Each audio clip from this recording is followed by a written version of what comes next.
সাইয়েদনা আদম বললেন, এরা কারা? আল্লাহ বললেন, তোমার বংশধর। সাইয়েদনা আদম বললেন, আল্লাহ ওই যে একটা রুহু দেখা যায়, এটার নাম কি?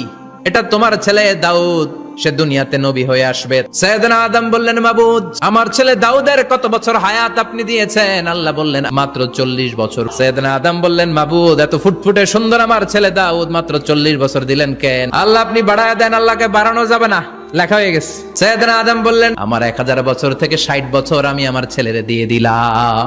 আর আদম আলাইহিস সালাম পেয়েছিলেন 1000 বছর, 60 কমে গেলে রইল কত? 940 বছর পৃথিবীতে থাকার পরে মালাকুল মাউত চলে এসেছে। এসে বলল, জিইতু আন আকবাদা রূহাক, রূহ কবজ করতে আসছি। আদম আলাইহিস সালাম বললেন, রূহ কবজ করতে আসছো মানে? আমি বাঁচবো তো 1000 বছর। মালাকুল মাউত বললেন, না না, ওই যে আগের কথা স্মরণ করেন, আপনি 60 বছর দিয়া দিয়েছিলেন। কয়, না, আমি দেই নাই। মালাকুল মাউত বলে, আল্লাহ, ঘটনা দেখেন, দিয়া কয় দেই নাই। আল্লাহ কয়, থাক, কথা কইস না, আয়া পর। ভুলে গেছেন উনি। সেদিন থেকে আল কিতাব ওয়া শুহুদ, মানে লিখে রাখার সিস্টেম আর সাক্ষীর সিস্টেম চালু হয়েছে।